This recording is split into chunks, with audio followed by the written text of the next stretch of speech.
আল্লাহ রাব্বুল আলামিন বললেন শুধু পুরুষের উপরে যাকাত নয়, মহিলাদের উপরেও যাকাত প্রদান করা ফরজ। ওয়া আকিমনাস সালাতা ওয়া আতিনাস যাকাতা ওয়া আতিনাল্লাহা ওয়া রাসূলাহ।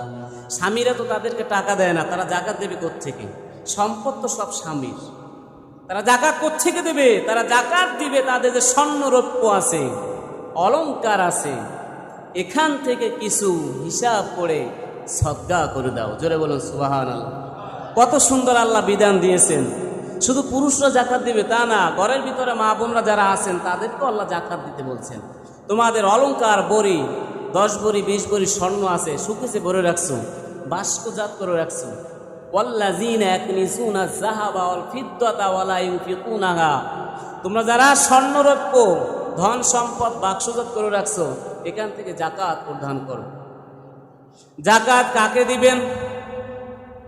প্রথমে ভাই বোন, এরপরে চাচা, ফুফু, খালা, মামা, এরপরে আত্মীয় স্বজন, নিকটবর্তী যারা পাড়া প্রতিবেশী অভাবগ্রস্ত।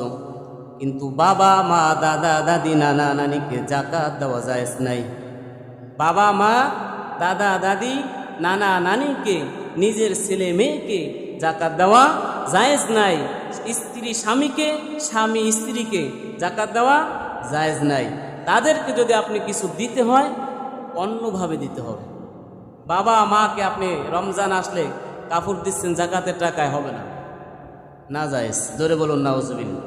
যদি এরকম কাজ কেউ করে থাকেন, আমার 20,000 টাকা ওগুলি আছে, বাড়তি আছে, মানুষকে দিয়ে টিয়া কি করবো, তাদের পিছনে খরচ করে দিই, হবে না, নিষেধ, ডাইরেক্ট কি নিষেধ। তাদেরকে দিতে হবে আপনার অন্য টাকা থেকে। এই যাকাতের টাকা শুধু গরিব মিসকিনদের হক। কার হক? গরিব মিসকিনদের হক। যদি কোনো মাদ্রাসা তলাবুল ইলম লেখাপড়ার খরচ চালাইতে পারে না, তাকে দেবেন। যদি কেউ আল্লাহর রাস্তায় জিহাদ করার জন্য, ইসলামের কাজের জন্য বাইর হয়েছে, খানা দানা নাই, মজুম নাই, তাকে দিতে পারেন। যদি কেউ ঋণগ্রস্ত ব্যক্তি, ঋণ দিতে গেলে বাড়ি ভিটা সব সম্পদ বেচা লাগে, তাহলে সে থাকবে কোথায়? তাকে দিতে পারেন। যদি কেউ দিনের পথে কাজ করে, দিনের পথে দিন শিক্ষার জন্য আগ্রহ, বা দিন শিক্ষা করতেছে, দিন শিক্ষা দিতেছে, তারা অভাব অনটনের মধ্যে আছে, তাদেরকে দিতে পারেন।